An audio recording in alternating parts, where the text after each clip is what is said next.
அனைவருக்கும் வணக்கம். ஆச்சாரியன் திருவடிகளே சரணம். ஸ்ரீரங்கம் திவ்ய தம்பதிகள் திருவடிகளே சரணம்.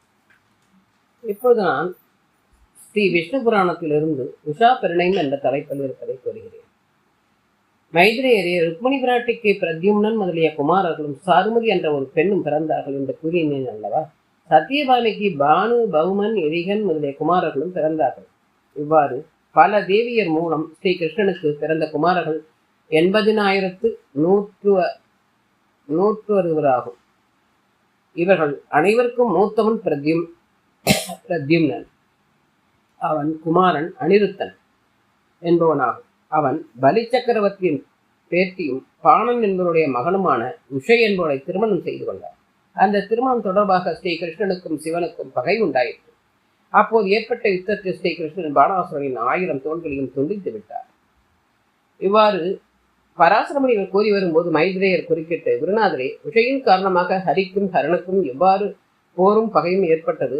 ஸ்ரீ ஹரியானவர் எவ்வாறு பாணனுடைய தோள்களை துண்டித்தார் என்று தெளிவுபட கூறிட வேண்டும் என்றார். அதற்கு பராசரமுனிவர் கூறலான, மைத்ரேயரே, பாணன் என்பவன் ஒரு அசுரன். அவனுக்கு உஷை என்ற ஒரு மகள் இருந்தால் அந்த பாணன் சிவபக்தன். ஒரு சமயம் பார்வதி தேவி சிவனிடம் கூடி மகிழ்ந்திருந்ததை கண்டு உஷை பார்த்து விட்டார். அதுபோல தானும் கூடி மகிழ வேண்டும் என்று ஆசைப்பட்டார். பார்வதி உஷையை பார்த்து, பெண்ணே, வைகாசி மாசத்து சுக்லபட்ச துவாதசியில் உன் கனவில் ஒருவன் உன்னோடு இன்பமாக இருப்பான். அவனே உன் கணவன். அவனை மணந்து அவனுடன் கூடி வாழ்வாயாக என்று கூறி அருளினார். பார்வதி கூறிய அந்த சுபதினத்தில் ஒரு ஆடவனோடு கூடி மகிழ்வதாக உஷை கனவு கண்டார். அவனிடத்திலே மிகுந்த ஆசை கொண்டவளாக இருந்தாள். உஷையின் தந்தையான பாணாசுரனுடைய மந்திரியாகிய பாண்டனின் மகள் சித்திரலேகை என்ற உஷையின் தோழியாக இருந்தாள். உஷை தன் தோழியான சித்திரலேகையுடன் ஆரம்ப காலத்தில் பார்வதி தேவி கூறியதையும் அதற்கேற்றபடி தான் கனவு கண்டு நிகழ்ச்சிகளையும் கூறினார். தான் கனவில் கண்ட ஆடவனை அடைவதற்கு உபாயம் செய்ய வேண்டும் என்று உஷை தன் தோழியிடம் வேண்டிக் கொண்டார். அதன் பிறகு சித்திரலேகை தேவர்கள், அசுரர்கள், கந்தர்வர் மற்றும் மனிதர் ஆகியோரில் அழகான வாலிபரின் ஓவியங்களை வரைந்து உஷையிடம் காண்பித்தார். அவற்றில் அனிருத்தனின் ஓவியம் இருந்தது. அவனைதான் தன் கனவில் வந்து கூடி மகிழ்ந்தவன் என்று உஷை கூறினார். உடனே சித்திரலேகை தனது யோக வித்யா பலம் கொண்டு விண்வெளி வழியாக துவாரகைக்கு சென்றார். அங்கிருந்து அனிருத்தனை தூக்கி கொண்டு வந்து உஷையின் அந்தப்புறத்தில் சேர்த்து விட்டார்.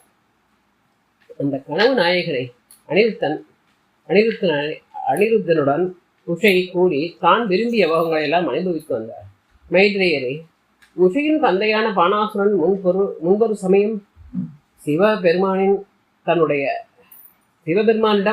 1000 தோள்களுக்கு தக்கவாறு யுத்தம் உண்டாக வேண்டும் என்று வேண்டிக் கொண்டார். அதற்கு சிவபெருமான், பாணாசுரனை, மயில் அடையாளமுள்ள உன் வீரக் கொடியானது எப்பொழுது முறிந்து விழுகிறதோ அப்பொழுது மாபெரும் யுத்தம் ஒன்று மூடும் என்றார். சிறிது காலம் சென்றது. ஒரு நாள் அவனுடைய கொடிமரம் முறிந்து விழுந்தது. அவன் அதை கண்டு மிகவும் மகிழ்ந்திருந்தான். உஷை தன் கன்னிமாடத்தில் ஒரு அரசகுமாரனுடன் சிரித்துக் கொண்டிருப்பதையும் காவலர்கள் பாணாசுரனிடம் சென்று தெரிவித்தனர். பாணாசுரன் கோபமடைந்து கிங்கர சேனையை கொண்டு அனிருத்தனை எதிர்த்தான். ஆனால் அனிருத்தன் அந்த சேனையை நாசம் செய்துவிட்டான். முடிவாக பாணாசுரன் நேரில் சென்று போரிட்டு மாயினால் அனிருத்தனை நாகாஸ்திரம் கொண்டு கட்டி போட்டு விட்டான். இதற்கிடையில் துவாரகையில் அனிருத்தனை காணாமல் யாதவர்கள் கலங்கினர். அப்பொழுது நாரத முனிவர் துவாரகைக்கு சென்று அங்கிருந்து அனிருத்தனை சித்திரலேகை என்பவள் பாணாசுரனின் நகரமாகிய சோனிதபுரத்திற்கு கொண்டு சென்று உஷையிடம் சேர்ப்பித்ததையும் அனிருத்தனை பாணாசுரன் நாகாசுரத்தால் கட்டி போட்டிருப்பதையும் யாதவர்களிடம் விவரமாக கூறினார். பிறகு கிருஷ்ணன் தன் பெரிய திருவடியாக்கிய கருடன் மீது ஏறிக்கொண்டு பலராமர், பிரத்யும்னன் முதலானவர்களுடன் பாணாசுரனின் நகரமாகிய சோனிதபுரத்துக்கு சென்றார். அங்கு காவல் புரிந்து வந்த சிவகணங்களுடன் போரிட்டு அவைகளை அழித்தார். பிறகு ஸ்ரீ கிருஷ்ணர் பாணாசுரனின் கோட்டையை காவல் புரிந்து வந்த அக்னி தேவன் ஐவரையும் நாசம் செய்தார். அசுர சேனைகளை விளையாட்டாகவே போரிட்டு அழித்து விட்டார். முடிவாக பாணாசுரன் அசுர சேனைகள் அனைத்தையும் திரட்டி கொண்டு ஸ்ரீ கிருஷ்ணனுடன் போர் செய்ய வந்தான். அவனுக்கு பக்கபலமாக சிவனும் சுப்பிரமணியர் முதலியானவர்களும் வந்தார்கள். இவ்வாறு ஹரிஹரனுக்குள்ளே யுத்தம் உண்டாயிற்று. வளராமல் பிரயோகித்த ஆயுதங்களால் பாணாசுரனின் படைகள் நிலை கொண்டு ஓடின. ஸ்ரீ கிருஷ்ணன் பாணனை சம்ஹரிக்க வேண்டும் என்று எண்ணி தம் சுதர்சன சக்கரத்தை எடுத்து பிரயோகித்து விட்டார். அது பாணாசுரனின் 1000 தோள்களையும் சிதைத்து விட்டு மீண்டு வந்து விட்டது. உடனே பரமசிவனார் கண்ணனிடம் வந்து பாணாசுரனை மன்னிக்க வேண்டும் என்று விண்ணப்பித்துக் கொண்டார். கண்ணனும் பாணாசுரனை கொல்லாமல் விட்டுவிட்டார். பரமசிவனை கைலாயத்திற்கு திரும்பி சென்று விடும்படியாக கூறிவிட்டு ஸ்ரீ கிருஷ்ணர் தன் பேரன் அனிருத்தன் கட்டப்பட்டு கிடக்கும் இடத்திற்கு சென்றார். அனிருத்தனை கட்டியிருந்த நாகபாசங்கள் அனைத்துக்கும் கருடாழ்வாரின் காற்று பட்டதுமே அழிந்து போய்விட்டன. பிறகு அனிருத்தனை அவன் பத்தினி உஷையும் அழித்து கொண்டு அனைவருடன் துவாரகைக்கு மீண்டார். மைத்ரேயரே, இவ்விதமாக ஸ்ரீமன் நாராயணன் பூபாரம் நீங்க ஸ்ரீ கிருஷ்ண பகவானாக துவாரகையில் தாம் தேவியரோடு புத்திரர்களுடன் பௌத்திரர்களுடன் மானிட வடிவில் வாழ்ந்து கொண்டிருந்தார்.